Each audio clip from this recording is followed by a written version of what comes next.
घर घर मंगल गान होने लगा। नगर के लोग उत्सव मनाने लगे।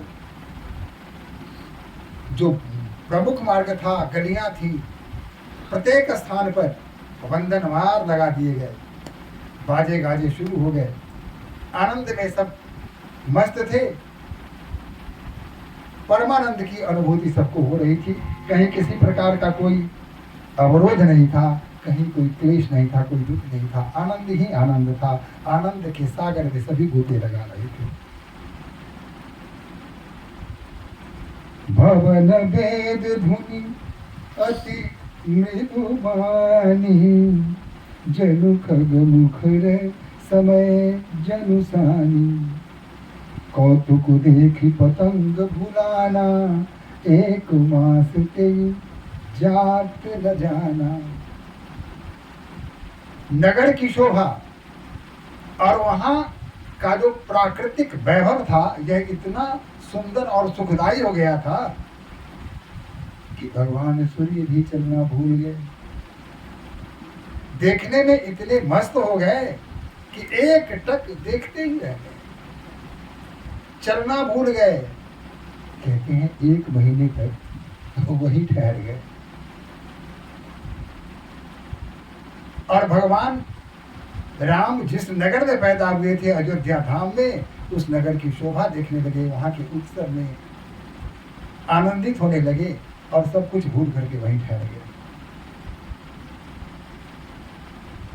रात्रि वह भी चाहती थी कि हम भी देखें अयोध्या नगरी को, हम भी अपने नहर को सुख प्रदान करें। लेकिन दिनकर महोदय तो हट नहीं रहे थे। एकदम अधिकार जमा के बैठे हुए थे, आगे बढ़ने का नाम ही भूल ही गए थे आगे बढ़ना।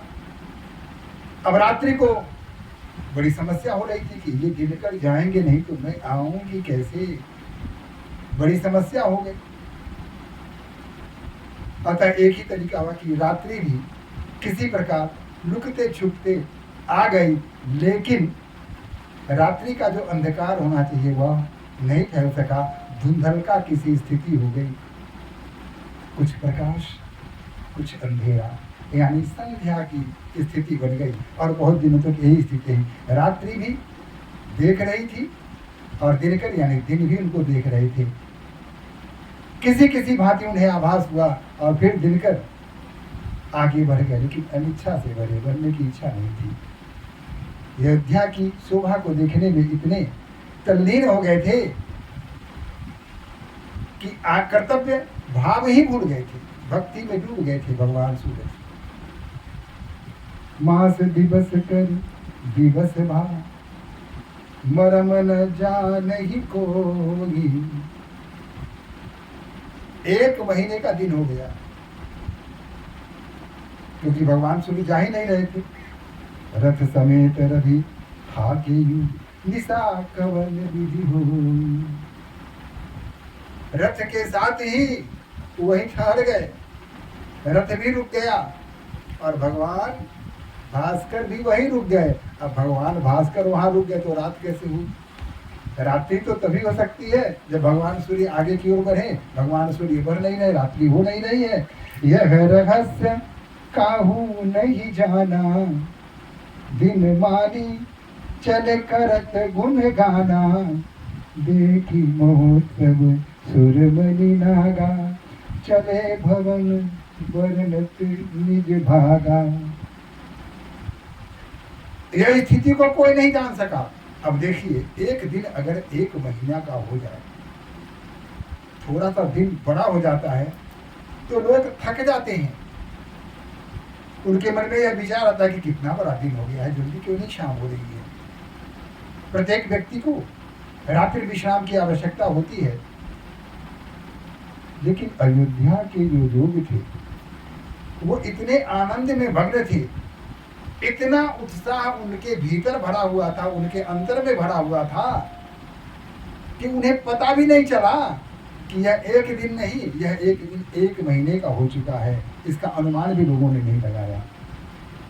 और देवता लोग अंत में भगवान को नमस्कार करके उनका गुण गाते हुए दिनकर को आगे बढ़ना पड़ा, और अन्य देवता भी गुण गाते हुए और अपने भाग्य को सराहते हुए कि धन्य हमारा भाग है कि हमने भगवान श्री राम का दर्शन किया, उनके जन्मोत्सव में हमने भाग लिया।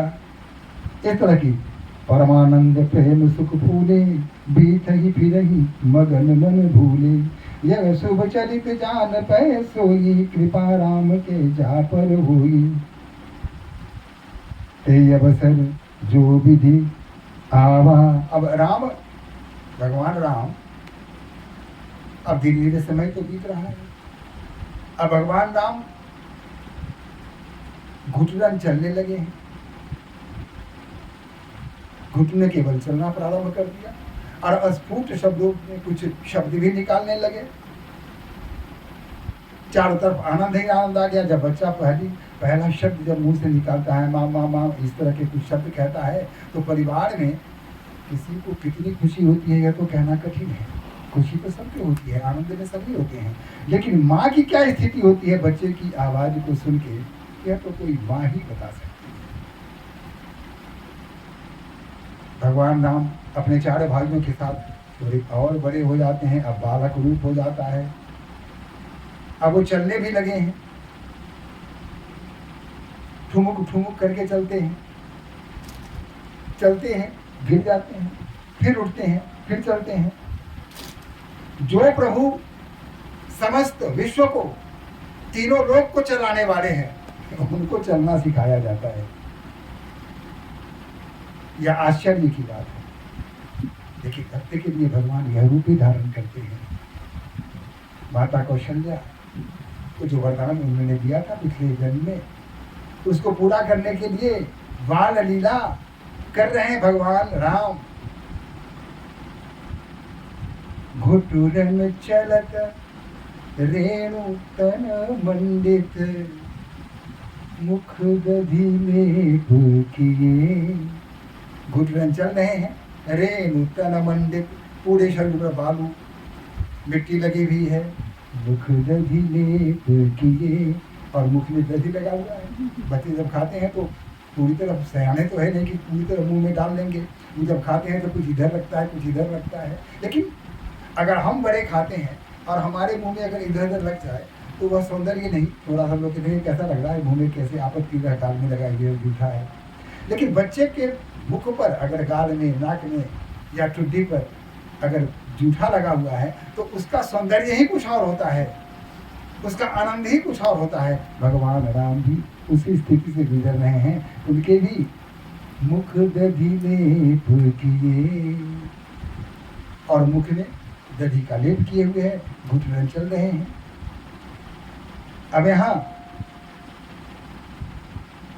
भोजन करत बोले जब राजा। अब राजा जब भोजन करने बैठते हैं तो स्वाभाविक है कि आजकल तो खैर परिस्थिति ही बदल गई है।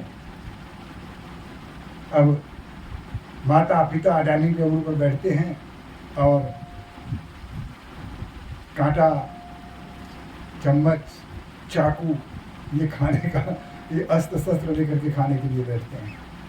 आप बताइए, खाने में चाकू लेकर बैठेगा तो युद्ध का मैदान है, यहाँ मारपीट होती है क्या? पश्चिमी सभ्यता है। हाँ, ये पश्चिमी सभ्यता में लोग पूरी तरह रम गए हैं। न हाथ धोने की आवश्यकता है, न कुल्ला करने की आवश्यकता है। हिंदू में तो बस हमारी भारतीय परंपरा में है कि खाने के पहले हम जाते हैं, अपने हाथ को धोते हैं, अपने पैर को धोते हैं, चेहरे को धोते हैं, कुंडी करते हैं, पूरी तरह पवित्र होकर के, और भोजन के लिए हम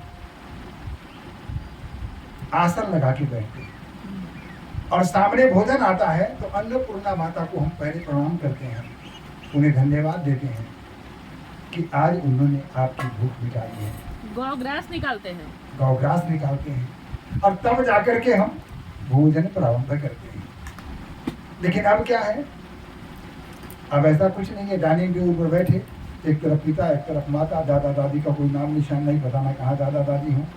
माता पिता, 2 बच्चे से ज़्यादा तो होने नहीं है, 2 बच्चे, और बस सबके हाथ में खाने के समय इंस्ट्रक्शन दे रहे हैं, ठीक से खाओ, ऐसे कांटा पकड़ो, ऐसे छुरी पकड़ो, और चम्मच ऐसे उठा के ऐसे खाओ। ऐसे नहीं खाते, बड़े असभ्य हो, खाना नहीं आता तुम्हें। लेकिन उस समय ऐसी बात नहीं थी। बच्चों को जैसे खाना आता था, दही निकालते थे और लेप लेते थे मुंह पर, कुछ मुंह में गया बाकी चेहरे पर लग गया। यह अद्भुत सौंदर्य का आनंद माता कौशल्या ले रही थी, अन्य नारियां ले रही थी, दास दासियां ले रही थी, सभी आनंद मग्न थे। अब इसी में क्या होता, काग भुसुंडी जी बैठे हुए हैं पेड़ पर। अब इस ताक में है कि कब भगवान बाहर आएंगे और मुझे कुछ खाने को देंगे। खाने को क्या, खाना तो कहीं भी काग भुसुंडी जी पा लेते, लेकिन उन्हें राम जी का प्रसाद चाहिए। 1 महीने से पेड़ पर बैठे हुए घात लगाए, राम जी कब निकलेंगे और कब मुझे भोजन कराएंगे। राम जी तो सब जानते हैं, समझ गए, काग भुसुंडी जी आए हुए हैं। भगवान राम बच्चे थे, ठीक से चल नहीं पाते थे। माता ने रोटी ली, रोटी में मक्खन चुभोया, लगा दिया और राम जी के लपेट करके राम जी के हाथ में दे दिया। राम जी ने मुंह में लगाया, कट्टा खाया और भाग चले बाहर की ओर। और आंगन में आए और आते ही फिसल के गिर गए। काग भुसुंडी जी ने सोचा कि इससे अच्छा अवसर और कहीं मिलने वाला नहीं, जब तक माँ आती है तब तक मैं रोटी लेकर जाऊँ। बस क्या था, रोटी नीचे गिरी, वह प्रसाद हो गया। भगवान राम ने उसको जूठा कर दिया था। भगवान का जूठन ही तो प्रसाद होता है। काग भुसुंडी जी आए, मारा चोट, रोटी खाई और 9-11।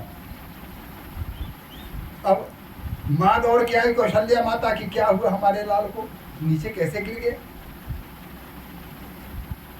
उठा के देखने लगी। जो सारे संसार को उठाते हैं उनको उनकी माता उठा रही है। वाह प्रभु, विचित्र लीला है तुम्हारी। बोलिए राम लला की जय। अब यहाँ माता देख रही है कहीं चूक तो नहीं लगी, एक एक अंग को ठीक से देख रही है। राम जी दांत निकाल के हंस रहे हैं। माता अपने आंचल से उनके शरीर को पोंछती है। राजा दशरथ भोजन के समय बुलाते हैं। भोजन करते बोले जब राजा, नहीं आवत तजिबाल समाजा। छोटे छोटे बच्चों के साथ भगवान राम खेल रहे हैं। भोजन का समय हो गया है, अतः राम जी को बुलाते हैं, आओ मेरे साथ खाओ। राम जी नहीं आते हैं। कौशल्या जब बोलन जाई, ठुमुक ठुमुक प्रभु चल ही पर आई। जब कौशल्या माता जाती है बुलाने तो ठुमुक के भाग जाते हैं, बच्चों के साथ निकल जाते हैं। यहाँ राम जी को देखिए, भगवान समदृष्टि होनी चाहिए सबके प्रति, आनंदित सभी हो रहे हैं। अन्य बच्चों को नहीं बुला रहे हैं, बुला किसको रहे हैं, सिर्फ राम को, क्योंकि उनका वो अपना बच्चा है, अपना बेटा है, इसलिए बुला रहे हैं। भगवान राम इस बात को समझ रहे हैं। ठुमुकी चल प्रभु चल ही पर आई, निगम नेत शिव अंत न पावा, ताही धरही जननी हठी धावा। तो महाराज दशरथ कहते हैं कि लाओ भगवान राम को पकड़ के लाओ, बच्चा को पकड़ के लाओ। तो माता कौशल्या पकड़ने जाती हैं, राम जी भागते हैं। ताही धरही जननी हठी धावा, हठ के साथ उसको पकड़ते हैं। वो छटपटा रहे, न भागना चाह रहे हैं, लेकिन माँ नहीं छोड़ती है, पकड़ के लाती है। निगम नेत शिव अंत न पावा, ताही धरही जननी हठी धावा। भूसर धूरी भरे तनु आए, पूरे शरीर में मिट्टी लगी हुई है, लोटपोट करके आए। भूपति भी हंसी गोद बैठाए, बेहस के राजा उनको अपनी गोद में बैठा लेते हैं, देह नहीं पोछते हैं, साफ उप नहीं करते हैं, जिस स्थिति में राम है उसी स्थिति में उन्हें लेकर के अपनी गोद में बैठा लेते हैं। भूपति बिहसी गोद बैठाए, बेहस के अपनी गोद में बैठा देते हैं। इस प्रकार भगवान राम जी ने काकभूषुंडी की मनोकामना पूरी कर दी। भगवान शिव कहते हैं माता पार्वती से कि माता पार्वती, मैंने एक चोरी की है। माता ने कहा कि चोरी की है आप, और चोरी? कहा कि हाँ, मैंने चोरी की है, इसे चोरी ही कहेंगे। लेकिन आप उनको चोरी करने की आवश्यकता क्यों पड़ी? जिससे किसी प्रकार की कोई कमी नहीं है, सारे संसार को देने वाले औघड़दानी है, उनको चोरी करने की स्थिति कैसे आ गई? आपने चोरी कैसे की? कहा कि मैंने किसी से नहीं, तुमसे चोरी की है। कहा कि मुझसे चोरी? मुझे तो पता भी नहीं है। कहा कि तू सो रही थी तब मैंने चोरी की। कहा कि मैं सो रही थी, तो मेरे पास क्या ऐसी चीज थी जिससे आपने चुरा ली?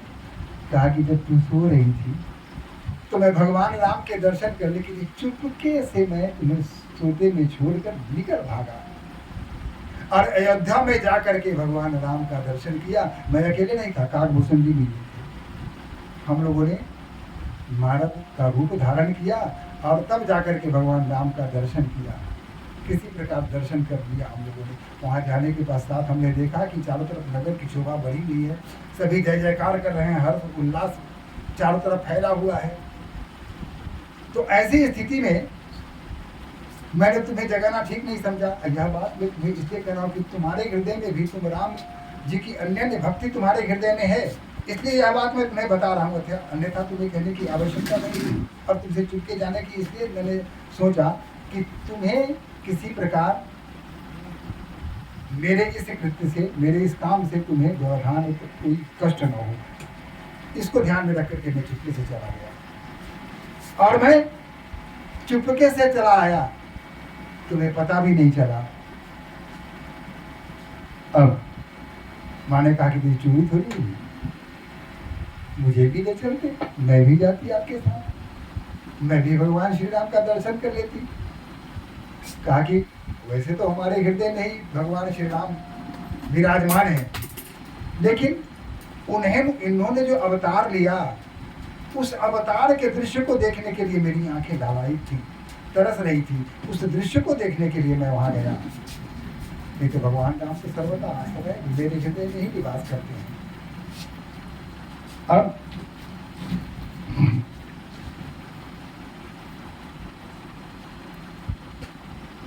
अब क्या होता है? जो आनंद सिंधु सुख राशि से करते तरक्य सुवासी। अब इसमें क्या होता है? कछुक दिवस बीते यही भांति, कुछ दिन और बीत गए, जात न जनिय दिन अरुराती। कैसे दिन और रात गुजर रहे हैं किसी को पता ही नहीं चल रहा है। चारों तरफ जब आनंद ही आनंद है तो पता कैसे चलेगा? जब दुख के दिन आते हैं तो समय बीतना बड़ा कठिन हो जाता है, लेकिन सुख में पता भी नहीं चलता है कि कैसे दिन बीत गए। माँ को राम जी का जो शिशु रूप है, बालक रूप है, उसे देखने में व्यस्त है। एक बात और, माता पिता प्रत्यक्ष देव रूप हैं। आपने देखा होगा,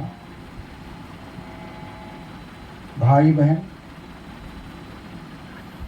चाचा चाची, नाना नानी, दादा दादी, अगर पशुओं में जाए तो बाघ बाघिन, शेर शेरनी, गीदड़ गिदड़नी, कौवा कौवी, मोर मोरनी, यानी इन सभी को अगर मेल फीमेल को अगर एक साथ हम नाम लेते हैं तो पहले मेल का नाम आता है, पुरुष का नाम आता है, नारी का नाम बाद में आता है। सभी का, नाना नानी हो, दादा दादी हो, चाचा चाची हो, फूफा फूफी हो, मौसा मौसी हो, पहले पुरुष, उसके बाद नारी का नाम आता है। लेकिन एक ऐसा शब्द है जिसमें पहले माँ का नाम आता है। माता पिता, पिता माता कोई नहीं कहता, सभी कहते हैं माता पिता, माँ बाप, माता पिता। जननी जनक, पहले माँ तब पिता, जननी जनक। राधे कृष्ण, पहले सीताराम। सीताराम। राधे श्याम, गौरी शंकर, लक्ष्मी नारायण। जहां नारी का नाम पहले आए, पुरुष का नाम बाद में आए, वो सामान्य नहीं होते, वही ईश्वर के रूप होते हैं। ये सारे ईश्वर हैं। शिव ईश्वर हैं क्योंकि गौरी शंकर है। नारायण ईश्वर है क्योंकि लक्ष्मी नारायण है। राम ईश्वर हैं क्योंकि सीता राम है। राधे श्याम। है? राधे श्याम। राधे श्याम, क्योंकि राधे हैं। राधा रानी पहले है, तब श्याम है। राधे कृष्ण, राधे श्याम, जो कहिए। अतः एक बात ध्यान करने की योग्य है कि जिसने माता पिता का दुख दिया, सताया, उसका कहीं भी कल्याण नहीं होगा। भगवान राम ने कहा था कि एक देवता दूसरे देवता का अगर आप अपमान करेंगे तो कोई देवता आपसे प्रसन्न नहीं होता। शिव का अपमान करेंगे, राम प्रसन्न नहीं होंगे। राम का अपमान करेंगे, शिव प्रसन्न नहीं होंगे। माता पिता का अपमान करेंगे, राधे कृष्ण प्रसन्न नहीं होंगे, क्योंकि माता पिता भी तो उसी श्रेणी में आते हैं। लक्ष्मी नारायण, गौरी शंकर, सीताराम, राधे श्याम, माता पिता, ये सभी एक ही श्रेणी में आते हैं। अतः इनमें से किसी एक का अपमान करके दूसरों को प्रसन्न होने की बात करेंगे तो यह मिथ्या है। इससे मिथ्या और कुछ हो ही नहीं सकता है, इससे भ्रम कुछ हो ही नहीं सकता है। अगर जो माता पिता की, जो प्रत्यक्ष देवता सामने है हमारे, जिन्होंने हमें जन्म दिया, हमारा लालन पालन किया, हमारे सुख दुख पर हमारे साथ रहे, चलना सिखाया, बोलना सिखाया, अपने हथेलियों के साथ मुझे संभाला, प्रत्यक्ष देवता हैं। अगर उनका कोई अपमान करता है तो स्वाभाविक है कि मंदिर में घंटा बजाते रह जाओगे, डमरू बजाते रह जाओगे, सर पटकते रह जाओगे, तुम्हारी कोई भी मनोकामना पूरी होने वाली नहीं है। अगर आप चाहते हैं कि ईश्वर आप पर प्रसन्न हो, आपके हृदय में भक्ति का भाव उत्पन्न हो, तो पहले जो सामने आपके देवी देवता हैं उनको प्रसन्न कीजिए। वो अगर प्रसन्न हैं तो सब प्रसन्न है। माता पिता अगर प्रसन्न नहीं है तो संसार में कहीं भी आपका कल्याण होना संभव नहीं है। चाहे आप लाख तप जप ध्यान योग करते रहें, सब मिथ्या, सब असफल, कोई फलदायक नहीं होगा।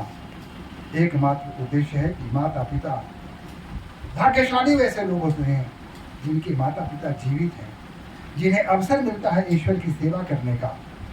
अगर माता पिता सामने हैं तो माता पिता की सेवा कीजिए, और कहीं जाने की आवश्यकता नहीं है। प्रातः काल उठ कर उना था, माता पिता गुरु ना वही माथा। सवेरे भगवान राम उठते थे तो पहले माता पिता, पहले माता फिर पिता, तब गुरु।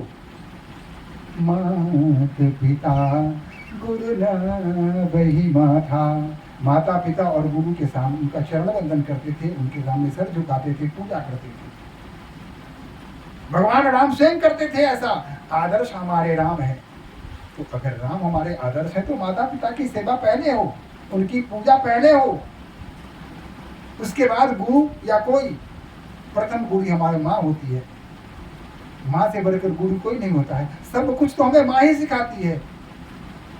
अमृत पिला करके जन्म देने के पश्चात अपने शरीर से उत्पन्न करती है, उसके बाद अपना अमृत पिलाती है और चलना सिखाती है, बोलना सिखाती है। हमें क्या पता, हम पॉटी कर देते हैं, मूत्र त्याग कर देते हैं। माँ अपने को भीगे में रखती है और अपने बालों को सूखे में सुलाती है। क्या इससे बड़ा कोई त्यागी हो सकता है संसार में? इससे अधिक कोई समर्पण कर सकता है? इससे बड़ा समर्पण कोई करने वाला नहीं है। इसीलिए मातु पिता गुरु ना वही माता। मातृदेवो भव पितृदेवो भव। माता पिता दोनों देवता हैं। हमारा धर्म ग्रंथ कहता है, हमारा शास्त्र कहता है, वेद कहता है कि पहले माता पिता फिर अन्य देवता। माता पिता प्रसन्न तो और हर जगह प्रसन्नता मिलेगी। इसलिए स्मरण रहे, भगवान राम ने संदेश दिया है कि माता पिता का सम्मान करो, उनकी पूजा करो, उनकी अर्चना करो। अब इसी में कछुक दिवस बीते यही भांति, कुछ दिन ऐसे ही बीत गए। जात न जानिय दिन अरु राति, पता ही नहीं चल रहा था कि कब दिन हुआ कब रात हो गई। ऐसे ही बीत रहे थे। नामकरण कर अवसर आनी, नामकरण का अवसर जब यह जाना तो भूप बोली पठये मुनि ज्ञानी। तो राजा ने गुरु वशिष्ठ को आने का आग्रह किया। हमारे जीवन भर में 16 संस्कार होते हैं, उनमें एक संस्कार नामकरण का भी होता है। तो नामकरण संस्कार होना था। राजा दशरथ जी ने मुनि गुरु को, गुरु मुनि वशिष्ठ मुनि को आने का आमंत्रण दिया। और जब गुरु आए तो ऐसे नहीं, करी पूजा भूपत अस भाषा, धरिय नाम जो मुनि मन राखा। करी पूजा, गुरु की पूजा की। ऐसा नहीं कि प्रणाम पंडित जी, ऐसा नहीं। मुनिवर प्रणाम, आइए बैठिए, नहीं, उनके पैर धोए, गमछा से पोछा, अपना जो अंगूठा था उससे पोछा, पूजा की चरणों की, और उच्चासन पर बैठाया, हाथ जोड़ के कहा, धरिए नाम जो मुनि गुण मुनि राखा।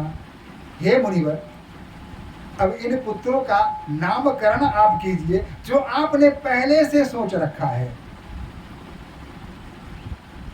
आपने तो विचार किया होगा कि इनका नाम क्या होगा, तो पहले से जो आपने विचार कर रखा है, सोच रखा है, आप इनका नामकरण करने की कृपा कीजिए। इनके नाम अनेक अनुपा।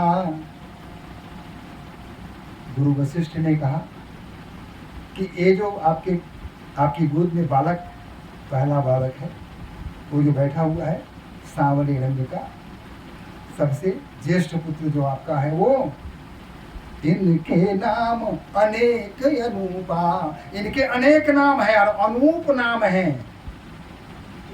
मैंने कहत स्वमति अरूपा, लेकिन मैं अपनी मति के अनुसार इनका नाम बताऊंगा। जो आनंद सिंधु सुख राशि, जो सिंधु सुख राशि, सिंधु के सुख सागर हैं। सिंधु में जितने पानी है उससे ज्यादा सुख प्रदान करने वाले हैं। श्री करते त्रिलोक सुपारी, और उनके एक बूंद से ही, समुद्र में कितना पानी होता है, भरा पड़ा होता है, अमित पानी होता है, उस पानी में से जो एक बूंद होता है, सीकर एक त्रिलोक सुपाही, उसके एक सीकर से तीनों लोक बना हुआ है। एक बूंद से तीनों लोक बना हुआ है। जो सुख नाम राम अस नामा, जो सुख प्रदान करने वाला नाम है वह नाम है राम।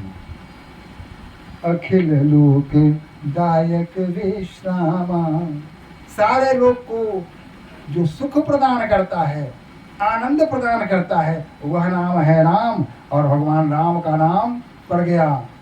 एक बार बोलिए श्री राम लला महाराज की। अब विश्व भरन पोषण कर जोई, ताकर नाम भरत अस होई, जो संसार के पालन पोषण और भरण करने की क्षमता प्रदान रखता हो जिसमें, उसका नाम भरत होगा। जो भरने वाले होते हैं, कहीं रिक्त हो तो उसको भरपूर करने वाले ये भरत होंगे। जाके सुमिरन तेरु पुनासा, नाम शत्रुघ्न वेद प्रकाशा। कहा कि विश्व को भरण करने वाले जिसका नाम हो भरत होगा। ये राम के अनन्य भक्त होंगे, राम के गुण गाएंगे। राम के बिना अगर इन्हें कार्य करना पड़े तो इनका जीना बड़ा कठिन हो जाएगा। इसलिए दूसरे पुत्र का नाम पड़ गया आपका भरत।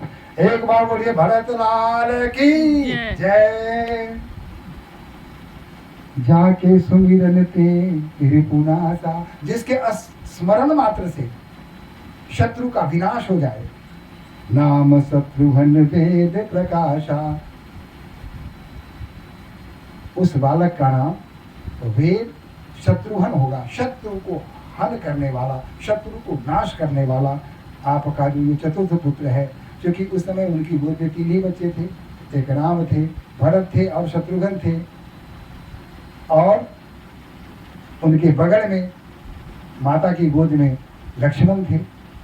तो शत्रुघ्न का भी नाम हो गया। 3 भाइयों का नामकरण हो चुका।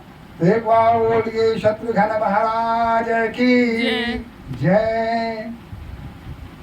लक्षण धाम राम प्रिय, सकल जगत आधार। गुरु वशिष्ठ तेहि राखा, लक्ष्मण नाम उदार। कहा क्या ये जो बालक है ये शेषा अवतार है। अपने ऊपर पूरे संसार को, पृथ्वी को धारण करने वाले ये शेषा अवतार है। ये शत्रुओं को क्या सकल संपूर्ण संसार के जीने का आधार है। और एक बात याद रखें, भक्तों के हृदय में राम रहते हैं। भरत के हृदय में राम है, शत्रुघ्न के हृदय में राम है। यहाँ राम के हृदय में लक्ष्मण है। राम के हृदय में लक्ष्मण है, यह विशेषता है इनकी। अतः ये राम के साथ लक्ष्मण का नाम जब तक नहीं आएगा तब तक राम कहते हैं कि मेरा नाम पूर्ण नहीं होगा, राम लक्ष्मण। और ये जो दोनों भाई हुए एक साथ रहेंगे, इनका नाम भरत शत्रुघ्न। राम श्याम वर्ण के हैं, भरत गौर हैं। भरत श्याम वर्ण के हैं, शत्रुघ्न गौर हैं। अतः इन दोनों का एक साथ होगा, राम लक्ष्मण रहेंगे, भरत शत्रुघ्न रहेंगे। इन दोनों की जोड़ी रहेगी और अधिकतर कार्यों में राम सहायक रहेंगे। एक बात और, पूरे रामायण में शत्रुघ्न गुप्त रहे हैं। नाम तो आया है लेकिन कहीं भी उन्होंने मुखर होकर के कुछ कहा नहीं है। पूरे रामचरितमानस में आप देखेंगे लक्ष्मण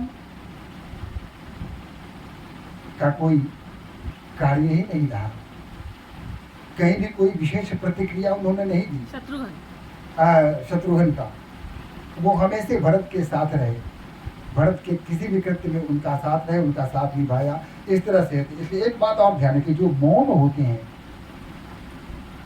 सामने कोई शत्रु है, वो कुछ बोल रहा है, बोलता जा रहा है, अनर्गल बातें कर रहा है, अगर हम उनकी बातों को सुने, उसका उत्तर न दें, मौन रहें, इससे बड़ा उत्तर और कुछ हो ही नहीं सकता है।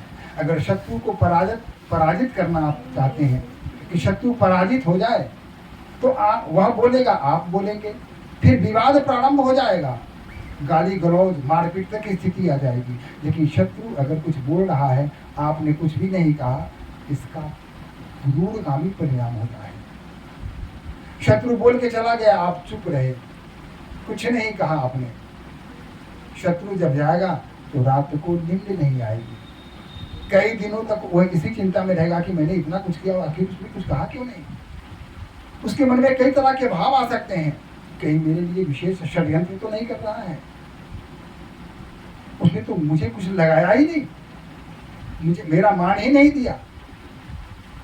तो अगर आप चाहते हैं कि संसार में आपका कोई शत्रु नहीं है, आप विजय प्राप्त करना चाहते हैं, आप चाहते हैं कि सभी आपका लोहा माने, तो एक ही तरीका है कि आप शत्रु के सामने मौन हो जाएं।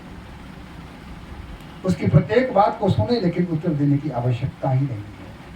उत्तर उस बात की का दिया जाता है जो प्रश्न सारगर्भित हो, जिसका कुछ अर्थ हो, लेकिन जो तामसी प्रवृत्ति से भरा हुआ शब्द हो, उसका उत्तर क्या देंगे? इसलिए वहां तो एक ही तरीका है, मौन हो। कठभुज्यति का प्रत्युत्तर कदाचित मौन ही होगा। अगर कोई कठभुज्यति कर रहा हो तो वहां एक ही तरीका है कि आप मौन रहें, सामने वालों को सारा उत्तर मिल जाएगा, उसका जीना कठिन हो जाएगा। तो चलिए, इस प्रकार भगवान लक्ष्मण भैया का नामकरण हो गया। एक बार बोलिए रखन लाल की जय। अब आगे धीरे धीरे हम आगे बढ़ेंगे। आइए भजन करते हैं। श्री राम जय राम जय जय राम, श्री राम जय राम जय जय राम, श्री राम जय राम जय जय राम, श्री राम जय राम जय जय राम, श्री राम जय राम जय जय राम, श्री राम जय राम जय जय राम। ओम सहना भवतु सहनो भुनक्तु सह वीर्यं करवावहै तेजस्विनावधीतमस्तु मा विद्विषावहै। ओम शांति शांति शांति।